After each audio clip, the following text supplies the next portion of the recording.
Good evening, ladies and gentlemen, and welcome to round two of the UK and Ireland Radical Race Series. I am here tonight with Ed May. Say hello, Ed.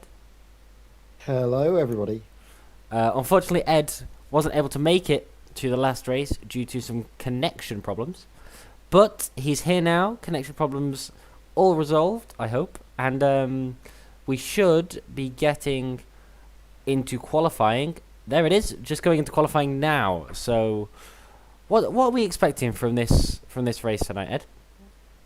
Well, we're going to be expecting a brilliant evening, as we often do, don't we, at Brands Hatch, one of the UK's finest motorsport circuits, and it's going to be all about just managing the race and trying not to get too carried away. It's a very difficult circuit to master, so we'll see the cream really come to the top, and as well, potentially see a good fair few moves being made. Just under 4 kilometers long, this circuit, with big, long, straight line sections coming out of Surtees, dating all the way down through Drop, rather, up into Hawthorne Bend. That could be a real action zone, as well as probably into Paddock Hill Bend. That's another area we've seen plenty of moves being made throughout the years. Yeah, it's from the moves that we've seen throughout the years, throughout different types of cars running around this track. We know that this is going to be a very close race, and especially in the radicals, where everything is as close as it can be. I reckon this is going to be a really good one. Yeah, it certainly will. So let's go, shall we, to try and find some action out on the circuit. Who's going to be some of the people to watch, do you reckon? Because obviously you were here last time out. Who are some of the real big contenders? I do have to say that Andy Huggill was one of them. John McHutchinson won by an outstanding margin. Tim Adcock and Martin Booker are also very, very quick. So I think we should really look out for them tonight. It's going to be good. I reckon there's going to be a lot of people driving to the hardest they can go. A lot of people pushing the limits to find out where that limit is. As we can see, Frankie Dixon just going down Paddock Hill Bend, using all of the curb and trying to use all of the track as well. And in these radicals, there is no room for error. There, if you hit a curb, it will fling you up in the air. The suspension is extremely solid on these cars. They've got a lot of aero, but the cars don't go that quick. So you have to drive quickly to get the aero, and in driving quickly, you could make mistakes. Yeah, absolutely. It is all about carrying the speed into the corner, get the air over your body, and have it. Unfortunately, there, Ed. I was just having a look at some of the times being set in practice, actually, and Simon Edwards came out on top, so he could be one to look out for. That number 52. Yeah, definitely. You cut out in the middle of your sentence there, unfortunately, on Discord. But I think we gathered what you were saying. As we see Dan Webster going at the top there with a 1:18.2. I think that was on his outlap though, so I don't know if it really counts. But a 1:18.2 is topping the timing boards at the moment. One person that we definitely need to watch is John McHutchinson. John McHutchinson won by, I think, just over 10 seconds last night, or the last time we were out. And in cars these are open setups. I should probably mention that these cars have open setups on them. So yeah, it's extremely close, even if they do have open setups, and it's a very nice league where people share their setups around. So most people are running with the same setup anyway. It's gonna be, if it's as close as it was last week at Watkins, we're in for a real treat. I would see John McHutchinson just going into the final sector now, under the Advan Tyres bridge, going around the final corner, using all of the track right on the limit. And what lap time is John McHutchinson going to set? There we go, P1. And 1:17. 1:17.6. Told you he was quick. Quick time, but I don't think it's the quickest we're going to see. I don't know if it was going to be a pole position lap time being set so early in the session by John McHutchinson, or he's just getting the tyres up to temperature. That's another key thing, is the tyres, getting them in the right operating window and having the best amount of grip possible is crucial in these cars. You can see sliding a little bit He makes his way through Surtees, coming now down this long max straight through Pilgrim's Drop. As you say that, John Paul Hutchinson, Crabb. what can he do? Paul And yeah, Crabb. you've picked up on that one. Paul Crabb goes P1 for the time being, but John McHutchinson is one to look out for. He also went very well, didn't he, at the sort of test round that we had, the sort of pre-season opener at, I believe it was Daytona. He put it on pole position, but then didn't capitalize in the race, unfortunately. But from what I've gathered, he seems to have come back from that with a bang. And now John Hutchinson makes his way through Clark Curve onto the Brabham Straight, using all of the circuit, getting ever so close to the grass, takes a slightly tighter line up to the start finish. But it is enough as well to get provisional P1 with a 1 minute 17.16. Now, the top times that were set in practice were into the 116s. I think a high 116 is probably going to be enough for pole position. As I say, that Dan Webster goes faster with a 1 minute 17. So John Hutchinson certainly isn't going to be having it his own way here. He's really got a fight on his hands for pole position. Yeah, definitely. John McHutchinson is an extremely quick driver. And Dan Webster there. And Simon Edwards just going P3. Sorry, I just saw that out of the corner of my eye. Simon Edwards and Paul Crabb only separated by 0.02 of a second. That is incredibly close lap times by those two. And I genuinely think it's going to be a really close battle for the front. Dan Webster on pole at the moment. And John McHutchinson P2. Simon Edwards P3. Paul Crabb P4. And I still think Martin Booker has some time left in him. And I really hope he does. Because Martin Booker was extremely quick last week. And I wonder if he's going to be quick this week as we see Dan Webster just coming into the final sector. But John McHutchinson has set a purple sector. Where's John McHutchinson going to put his car? I don't think that was the quickest time he's done. Yes, it was. It was. Yes, it was. 0.02 of a second quicker again. And we see Dan Webster just going into the pits, unfortunately. So not going slower on that lap and not being able to capitalise on it. Getting very close, though, isn't he, to that magical 1.60, well, not 1.16, 1 minute 16 second bracket where I expect pole position to be taken. Again, getting faster as the heat gets into those tyres. Takes another tight line, slight unsettlement over the curb, but his car seems to accelerate nicely down the straight down into Pilgrim's Drop they go. And Hawthorne's Bend, maximum commitment required. You need to be so brave. Lean on the tyres, lean on the downforce. Use every last bit. And again, sending it through. Trust the car, trust for it to grip up. It's all about the setup as well, making sure that it's nice and stable. Isn't wanting to step out from you. Oh, as he runs slightly wide, and that's going to be this qualifying time down the drain for John McHutchinson. I'm not sure if that's going to be his final qualifying lap either. He's going to think back out of this one. And I don't know, you do only have 4 laps in this session. Is he going to go for another one? Is that going to be his qualifying session done and dusted? He's powering on now, so by the looks of things, he's got 1 more lap in the tank. No, he doesn't. He's going for a practice start. So parking in the middle of the straight is probably not the best idea he's ever had in the world. But he's going for a practice start. And yeah, I mean, it's a pretty good idea because people overlook practice starts. It's probably not the best place to do it, though. Probably best if you did it on pit exit. These are solo sessions, so he's not going to be getting in anyone's way. So I guess that's a perfect place to try it because he's got the right conditions, isn't it? Right on the grid where you're going to be starting with the rubber all laid down, and they're doing it in the pits when there isn't so much rubber there. You don't get a proper feel for it. So now we'll follow a few other drivers out in their final times around this circuit in this qualifying session. Looking at the moment at Ray Peasley, currently P14. What can he do as he comes through? That is Sheen's curve into Sterling's, using the camber, carrying a lot of speed. It's such a brilliant corner once you get it hooked up. The speed, but the tight angle you go through the corner. It's really something to behold. And then powering through Clark Curve, he goes down the Brabham Straight up to the line. What's it going to be for Ray Peasley? I don't think it's going to be good enough. No, I don't think so. I don't think he even improved on his lap, which is unfortunate for Ray Peasley. But still a very good lap set by him there.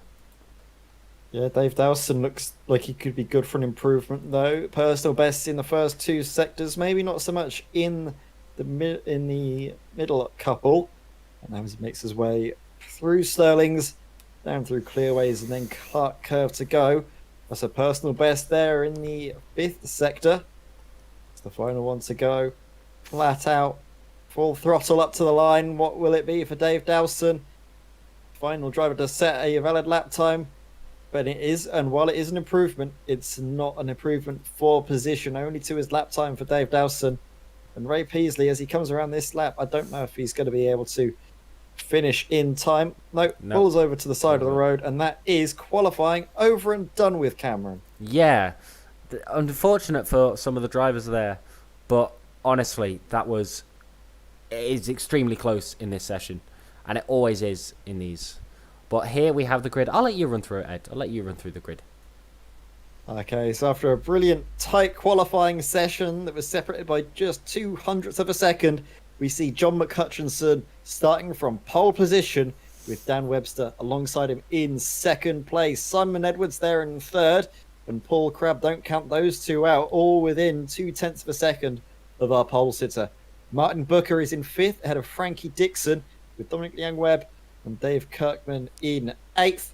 James Child and Paul Clark make up your 5th row of the grid, with Darrell Taylor and Jamie Bird 11th and 12th. 13th, we'll see Andy Hugill ahead of Ray Peasley, with Graham Brown 15th, Stuart Mathers 16th, Martina Ward in 17th ahead of Simon Maltby, Christopher Kane. Tim Adcock completes your top 20, with Phil Glover, Dave Dowson and Nick Adams rounding out your 23-car grid for this second race of the season at Brands Hatch.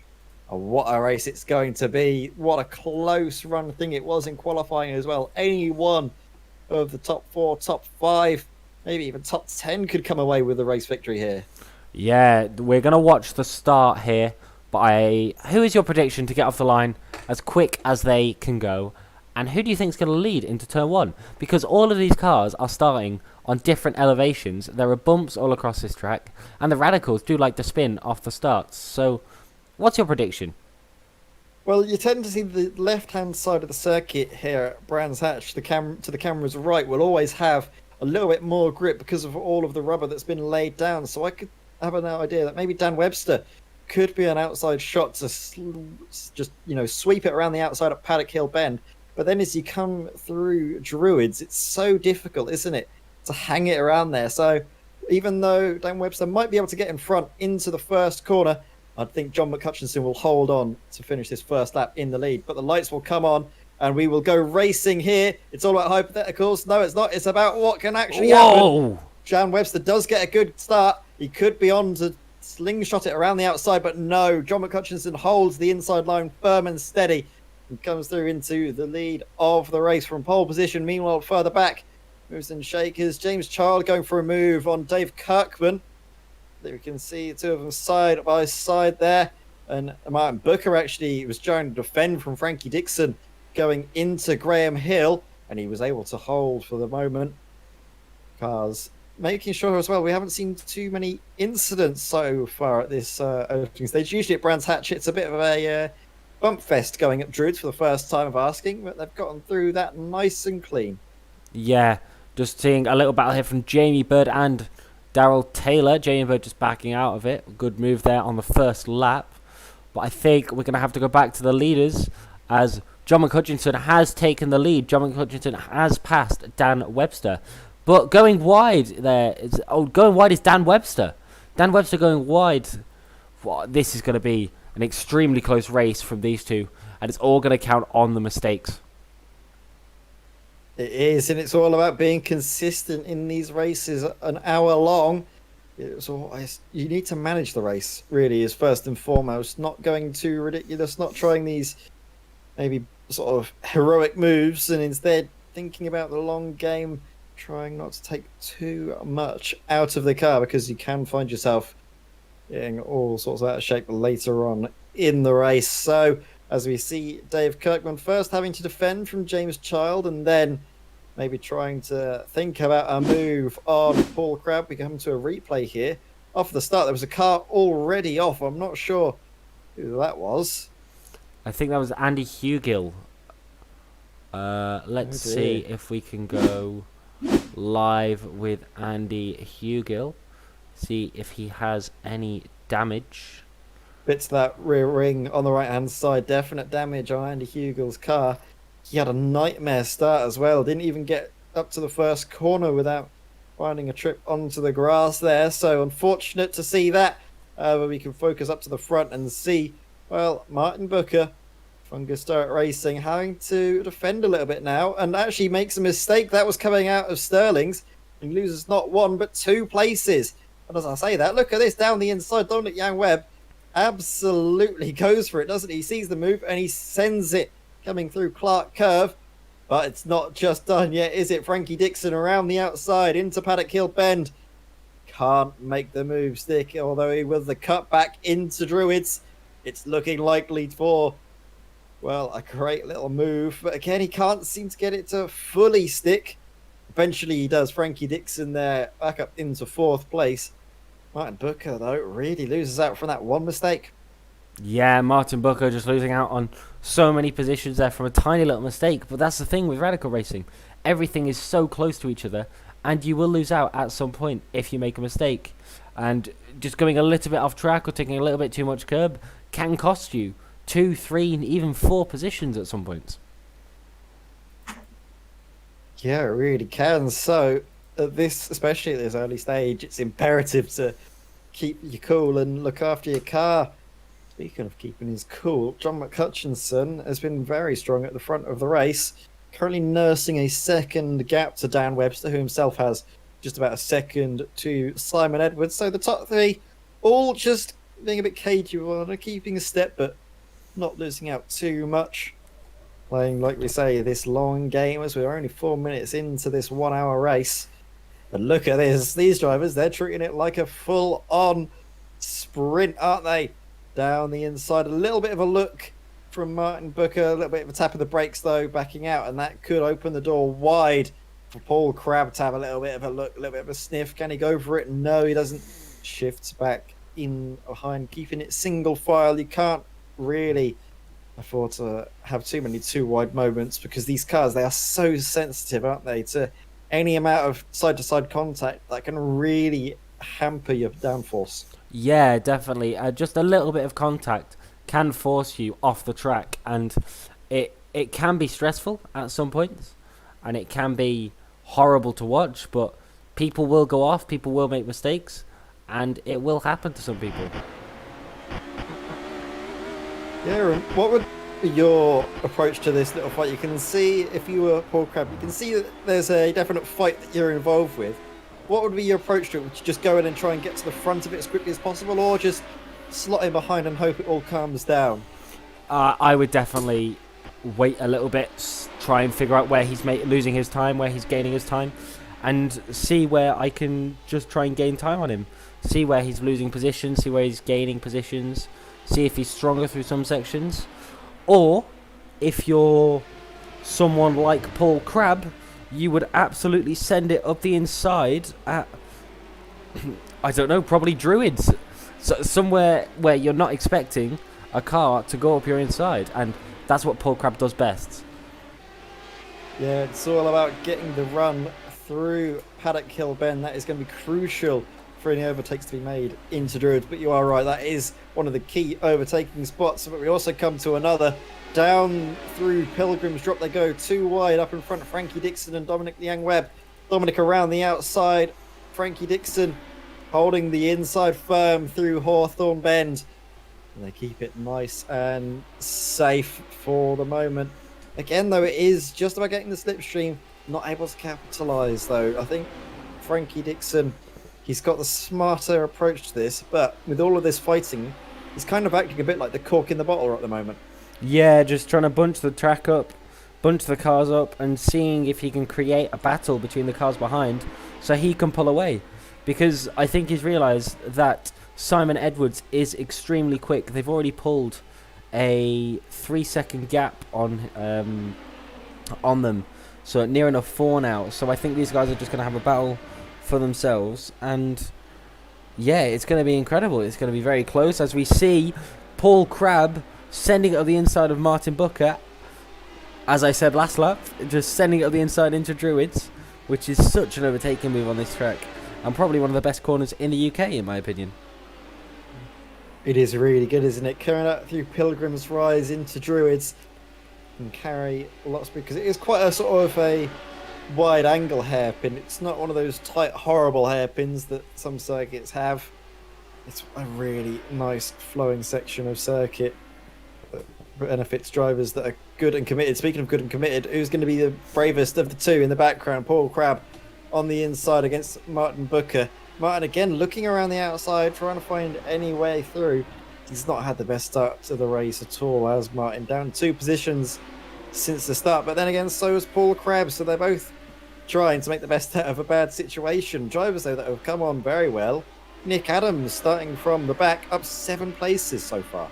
Yeah, Nick Adams has put in a mega stint, and I think we're going to move a little bit further back. Sorry, we're going to watch Jamie Bird, because that is going to be... Oh, I thought that was going to be too wide into Paddock Hill. That would have been such a move if he'd have pulled that off. He set out for Druids. Down the inside he goes. He set up, had a look to the inside line. Forcing Paul Clark off his line a little bit and then forcing his way through, muscling elbows out. A good firm overtake there from Jamie Bird. That was a really properly good... That's a definite sort of what you'd see in club racing, isn't it? Forcing your way through. This is my corner. Back off. Yeah. And, well, I think we saw Paul Clark obliging there. Yeah. I mean, he had to, otherwise there was going to be a big accident. But yeah, that's what racing is, putting your car in a position where the other person has to figure out if he wants the accident or if he wants to lose a position. And that's where you weigh up your pros and cons. And thankfully in sim racing we don't have any damage to pay, but usually you back out extremely quickly, so you don't have to pay for all of the damage that you've caused. Yeah, no one ever said racing was cheap, though. It's a No. very expensive business, which is why we're grateful to have the lack of financial penalties in sim racing. As we come to a replay here, this is with Stuart Mathers, I believe. This was coming into Surtees. Wheel onto the grass on entry. Car pendulums its way around, locks the brakes though, keeps the momentum, keeps the car facing in the right enough direction to then just get on the power and carry on. Only loses a little bit of time there, Stuart Mathers. We'll see him back out and running. And then we come back live to this fight to see, well, Nick Adams ahead of Christopher Kane and Andy Hugill. Definite what's going on there, but Nick Adams, what a little bit of pace he's found, up 8 places, 15th place. He could be soon setting his sights on Simon Maltby in 14th. Yeah, Nick Adams has gained 8 places in how long? Just 10 minutes. That is incredible work by Nick Adams, and honestly, Nick Adams is definitely the underdog in this race. He has to gain quite a bit of time. I think it's 12 seconds to get to the top 10. But in an hour's race, that is more than doable. And I think Nick Adams is going to be able to do it. Yeah, Nick Adams starting from the back. Didn't set a time in qualifying, so I'm not sure if that was some sort of penalty that you had to serve from last round, or maybe that was just his choice to start from the end of the grid. I think it Either was way, his choice. Sorry, go on. I think it was his choice. I don't think he got a penalty last week. I will have to check that, but we'll have a look now. Well, it could be an inspired choice, isn't it? Because he's already up 8 places. It's a good turn of speed, good turn of pace. Oh, in the background, the car loops it. Christopher Kane loops it, and Andy Hugill arrives at the scene of the accident very quickly. That was going through Druids, a bit maybe unsighted, or just left the car behind, nowhere to go. We're going to see here Christopher Kane going into the corner, takes too much speed in by the looks of things, loops the rear of the car around, and then you could already see that the car tried to come through. I think that was just an unfortunate little incident. Hugo, he already had damage on his car and he was committed to the inside, and then all of a sudden Christopher Kane's car started to roll forwards up to the apex, leaving him nowhere to go. Yeah, it's unfortunate there, but I think that's the way it goes. Sometimes you do have nowhere to go. There is nowhere to go when a car is spun in the middle of the track, and it's unfortunate because that can ruin somebody's race. But yeah, I guess that's racing. As we said, it's Sometimes you get unfortunate, sometimes you get unlucky, but you just have to live with it, carry on driving, and hope you can get some more positions. Yeah, with some small comfort, I think, to both those two drivers, Chris Ricciardo and Andy Hugel, that will definitely have damage on their car, is the fact that there is a fast repair in this race. And I believe with the hour-long length, the cars will be expected to make a pit stop at some stage. If I remember rightly, there we'll be seeing cars coming into the pits a little bit later on. So when does the pit window open? How long is the stint in these radicals? I don't know. I actually haven't got a clue at all. Let me look that up, and I will get back. Because I'm trying to remember now from. And his internet has cut out. There you go. Daytona. I think it was at Daytona we saw cars not even pitting really. So, and that was over 45 minutes, but the races this time are an hour long, so maybe it's just over 45 minutes. We'll see some cars come in for fuel. So I think in about a couple of minutes, the pit window should start to open for these cars, and maybe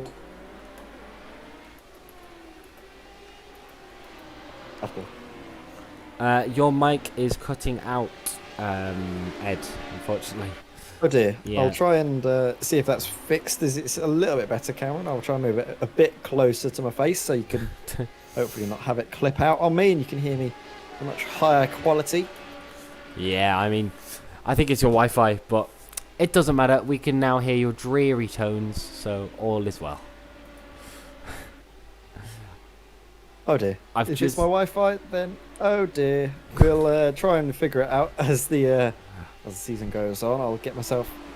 What I'll do is I'll get a nice shiny data package, I reckon, and that'll see me right. Or a new box. maybe, yeah. We'll see what we can do, but hopefully it isn't too bad for everyone watching, and that able to get the gist of what I'm saying. It's mostly waffle anyway, but we move on, and we can move on to some of the racing on circuit, shall we? And focus on the task at hand. Dominic Webb, then under pressure a little bit from Frankie Dixon. 145 as they come through Paddock Hill Bend. Yeah, topping out 145.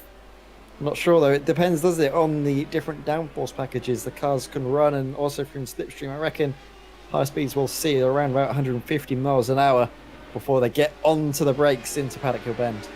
Yeah, Dominic Webb hitting 145 just before he hits the brakes, but can pull away as Andy Hugel is off. Let's see what happened to him. This is Dominic Webb. This isn't Andy Hugel. So why hasn't that worked?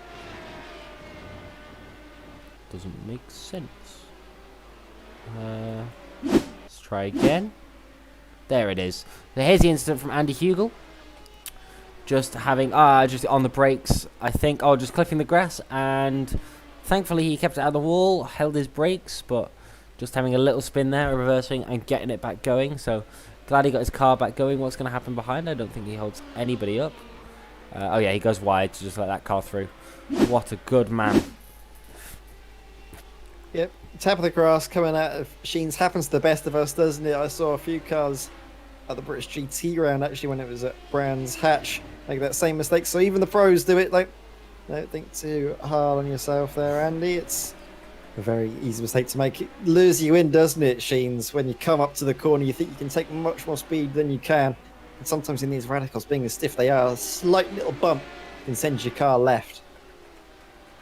Yeah, unfortunately, that is the way it goes sometimes. But you can't help it. If you make a little mistake, you just get on with it, and you try and drive quicker. Just to gain up the time, not to drive quicker. Not to drive quicker so you can spin a bit more, but so you can drive quicker so you can gain up the time that you lost whilst going off track.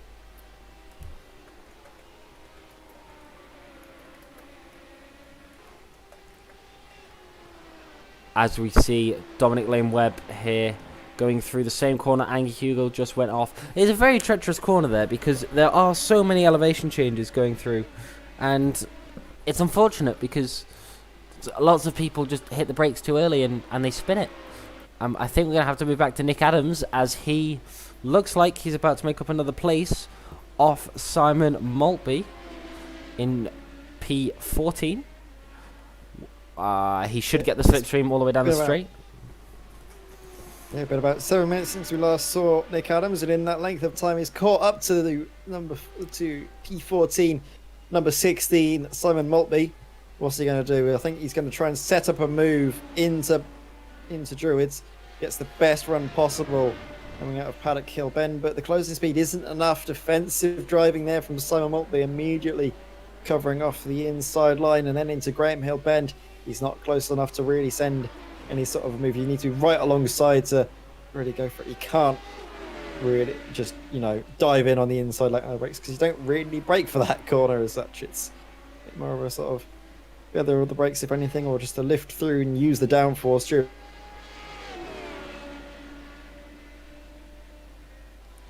Get the inside covered off. You can't sweep it around the outside. It's so difficult to do exactly that.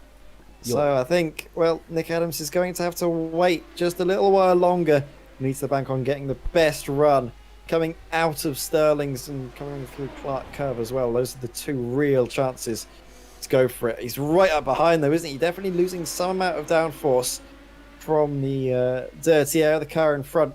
And as they make their way up through Clark Curve, Nick Adams has found himself losing out a bit through Stirling's just because of how close he was. Now onto the power. Getting the good drive through the corner again. That gap is not enough to go for a move along the inside. Sets it up though for Druids. Can he?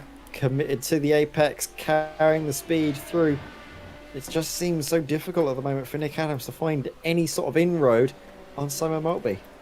Yeah, it is a very tight track around here, and it's very hard to pass at some points. And I think Nick Adams has done an incredible job to gain 8 positions already, and I really do hope he's going to get P14. I really hope we see him in the top 10, because I think he does deserve it. He has gained in about 9 minutes he has gained about 7 seconds, which is outstanding work. Yeah, very good drive there, and going to see Nick Adams, he's trying to put the pressure on as they come through Dingle Dell and then up into Sheens. They go for it, up a move down the inside at Dingle Dell. Brave stuff from Nick Adams. Forces off Simon Maltby. I want to see if you can get a replay of that, because it happened just so fast. For a moment you didn't think the move was going to happen, then all of a sudden it kind of just all happened at once. Yeah, here's the replay of it. Nick Adams just forcing Simon Maltby off the track onto the grass. Let's see if we can get another camera angle from on board.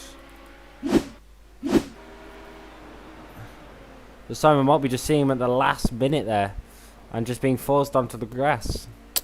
Unfortunately for him. Yeah, I don't think that was anything too untoward by Nick Adams there. He was going for the corner, committed to the inside. And that's the thing, you need to be committed. You need to show your intentions. You can't sort of will you, won't you about them. You need to tell the driver in front of you or the driver behind exactly what you're going to do. As we see, I think that's Stuart Mathers on the side of the road. What's happened there to the 75? 75 of Graham Brown, I think that would be. Nope. I thought that was Stuart Mathers off the side of the road there. We'll see if we... Stuart Mathers. This is what happened to Stuart Mathers. Same incident as before. Going through 30s, it's so difficult to get that corner right, and it's proving a tricky one for Stuart Mathers at the moment. Does the sensible thing though, stays out of the way, and only starts to move once the circuit is clear. But he had to have a long wait before getting up and running. Still though, it's much better to wait that long than to go onto the circuit and cause an accident. Yeah, definitely. It's much better just to wait those 5-10 seconds longer and get onto the circuit without any damage than trying to get on the circuit just 1 second earlier and having that accident that will take you out the race. It's very unfortunate for Stuart Mathers, but it's very tricky, that corner, because I don't think you can get it right every single time unless you have that set braking point and that set brake pressure, and you know what you're doing every time you go through there.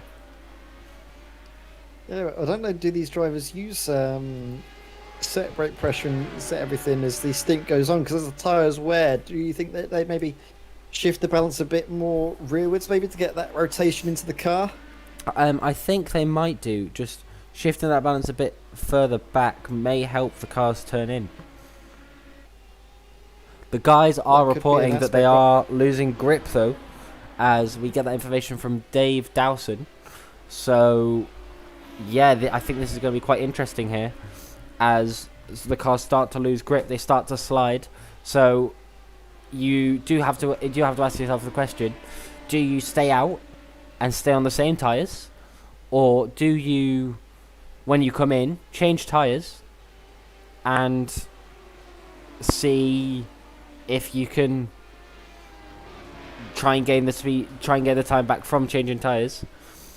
It's going to be a strategy battle, I think. Yeah, it will be. It's a tricky circuit, this one, and the drivers, you'll expect that they'll be losing grip on sort of left-hand side tyres, the outsides. They'll really start to get worn because there's so many corners that you really lean on them, don't you? You come through Paddock Hill Bend leaning on them. Then you come into Druids as well. Then all the way through Hawthorne Bend. You've got those succession of right-handers, don't you? All the way from Hawthorns through Sheens. Those left-hand side tyres really do get cooked and munched through on the tread.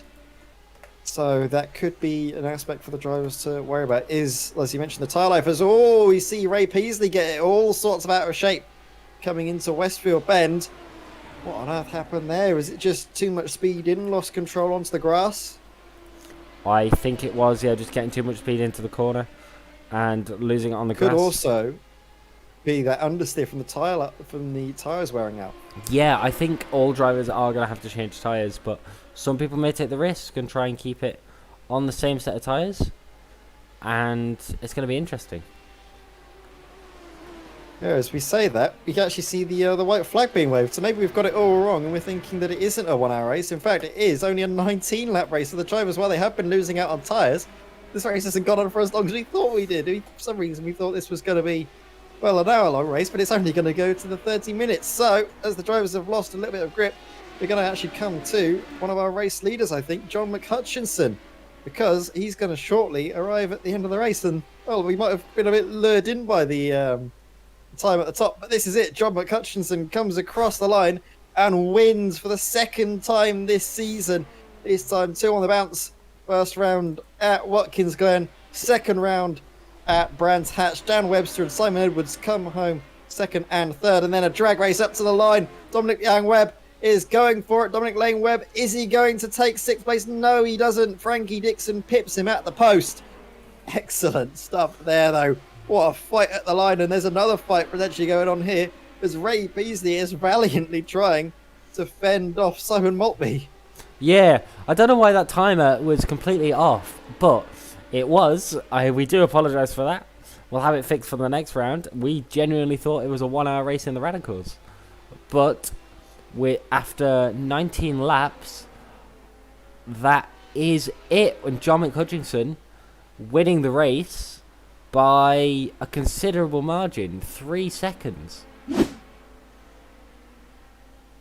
Yeah, that's a very big margin indeed by John McHutchinson. I think what we've been thrown off by is the iRacing session settings, because the session is set to 1 hour or 19 laps, whichever comes first. I think our timing software has latched onto that 1 hour and gone, right, that's what we're doing. We're going for 1 hour. Oh, wait, no, 19 laps have gone very quickly. Oh, quick, panic. So it's thrown off our timing software just a little bit.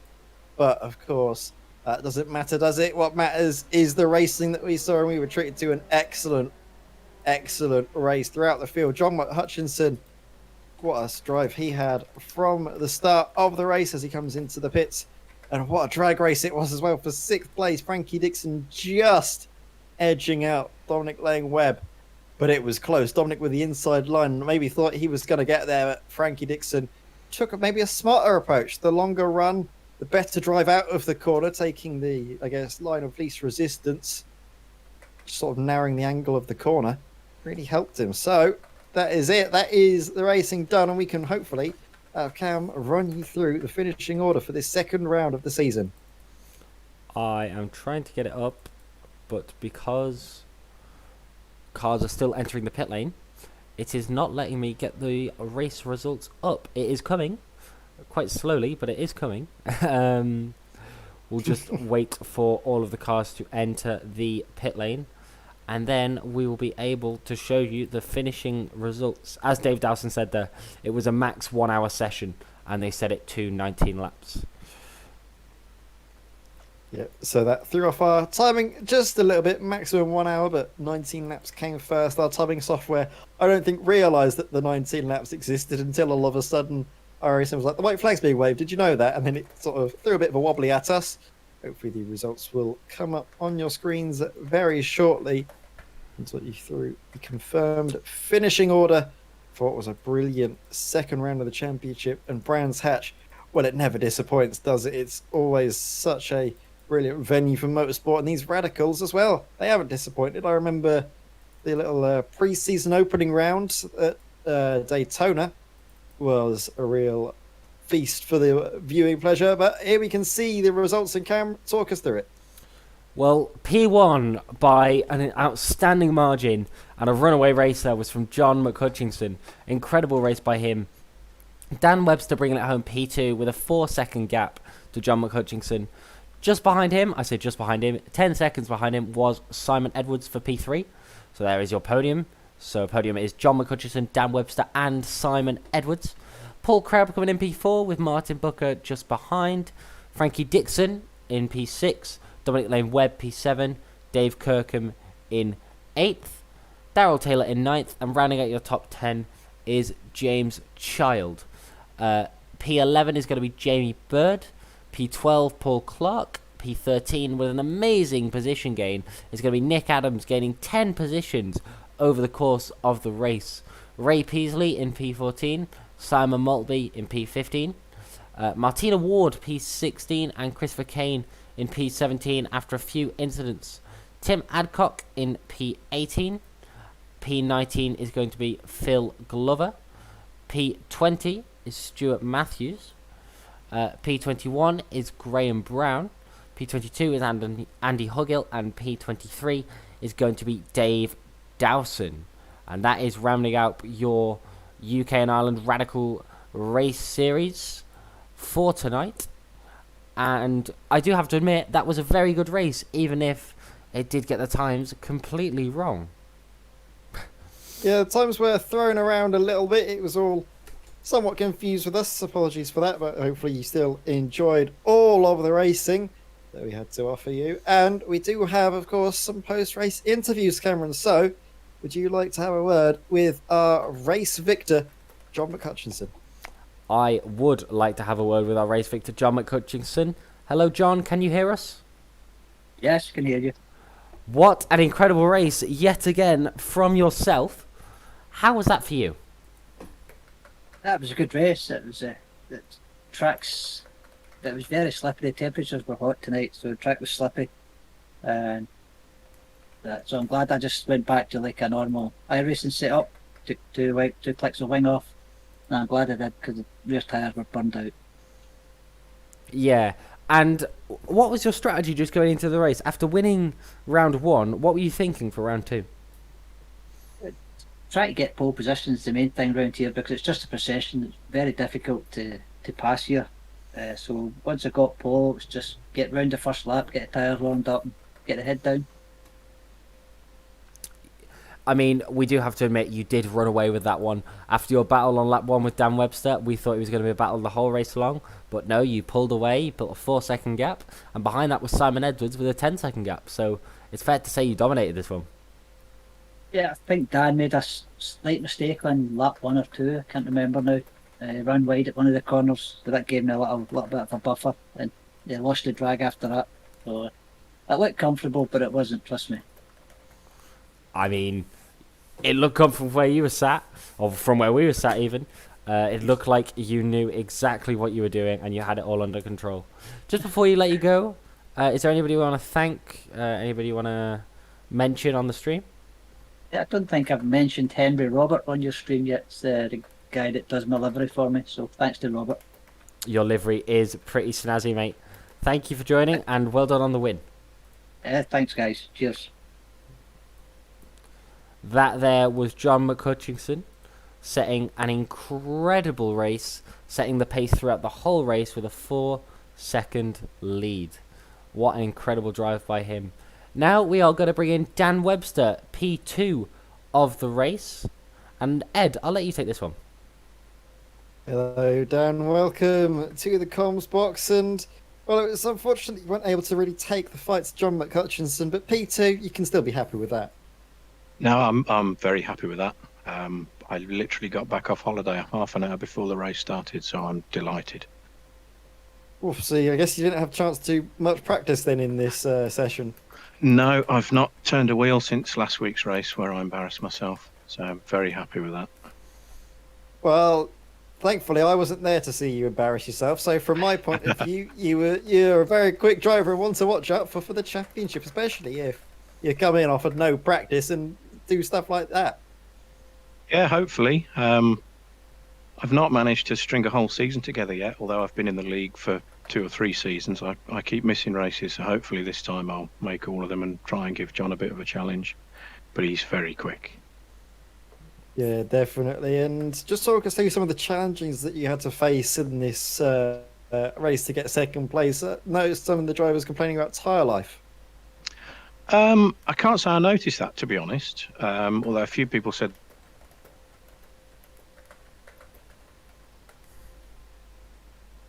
and actually it felt fine. It got a little bit slippy towards the end, but it was no problem, to be honest.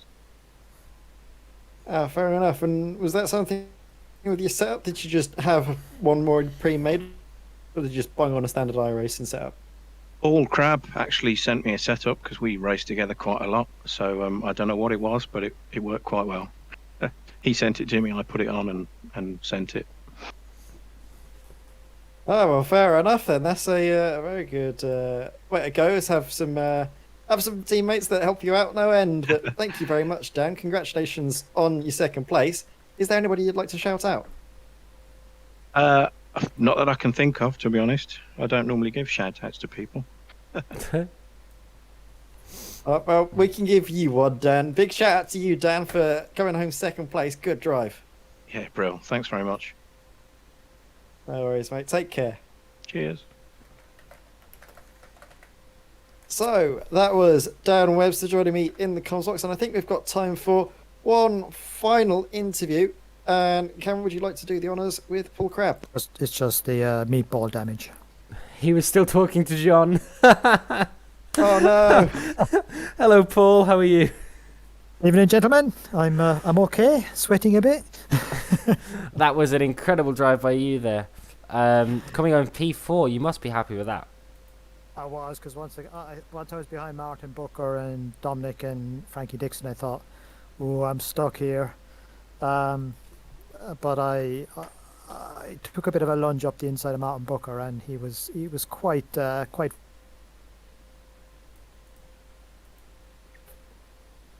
back onto Dominic and Frankie, and they jumped off the track for me, which I thought, oh, bargain. So I was quite lucky in that respect. So yeah, I ran wide on the first lap, which I was lucky to recover from, to be honest. You did extremely well, Paul. You had a 5-second gap to Simon Edwards, which is really, really close. We've got to be honest. That was an incredibly close race all the way down to the end. We did hear from Dan Webster that you two were both using the same setup. Is that true? Yeah. Dan and I, we kind of share setups, but to be honest, everyone was pretty much on the iRacing default setup, minus a little bit of wing. So yeah, the iRacing setups this season are pretty good. I mean, I just take them and play around with the wing a bit. So yeah, I think we're all pretty much on the same setup, because we tried low downforce setups and tried taking off a lot of wing, and it was just a nightmare. So we ended up where we did. Yeah, you did really, really well. Just before we let you go, though, is there anyone you want to give a shout out to? Anybody you want to thank? Out to my long-suffering wife again. Did you lock her out of the house this time? No, I haven't locked her out of the house again, but she's been very tolerant today. Thank you, man, for popping in, and I hope to see you in it next week, but hopefully with a podium. Yeah, hopefully. Bathurst next week, so great track. Oh, that'll be good. Yeah, excellent. Speak to guys. you later, mate. See ya, bye. And then, by last, but by no means least, we have Phil Glover in the booth. Phil, can you hear us?